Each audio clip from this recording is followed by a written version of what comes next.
Le 16 novembre dernier s'est tenue à l'Hôtel de Région la deuxième édition du Forum Respect pour les femmes, un forum qui a accueilli Bérengère Couillard, ministre déléguée auprès de la Première ministre, chargée de l'égalité entre les femmes et les hommes et de la lutte contre les discriminations.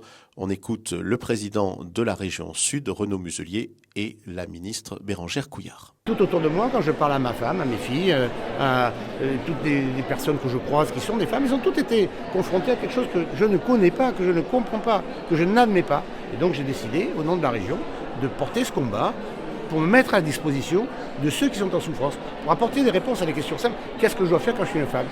Quand je suis humilié, quand je suis frappé, qu'est-ce que je dois faire pour prendre mes enfants, pour trouver un autre appartement et où je peux aller ?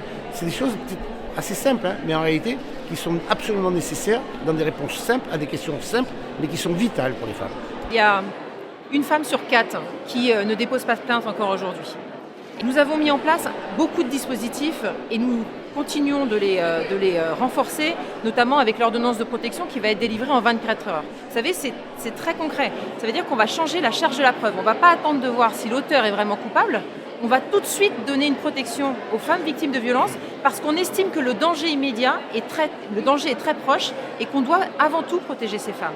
Donc vous voyez, ces dispositifs, ils continuent à être déployés. On continue évidemment à déployer d'autres dispositifs. J'expliquais par le PAC Nouveau Départ avec la facilitation du départ des femmes, le fait qu'il y ait un agent de la CAF qui coordonne donc sur le territoire le départ des femmes.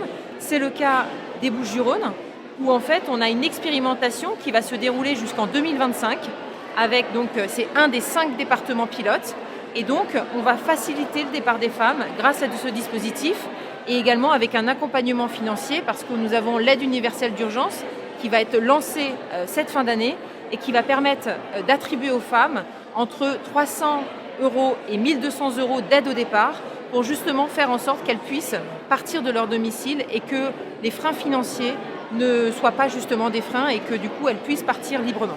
Plusieurs solutions auront été présentées tout au long de ce forum, dans le domaine de la sécurité, dans le domaine de l'information, dans le domaine aussi de l'éducation, comme l'a dit Jennifer Sall-Barbosa, élue de la région.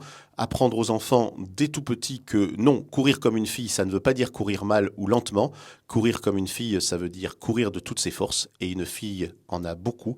Ça pourrait être la conclusion de ce deuxième forum qui en appelle certainement bien d'autres.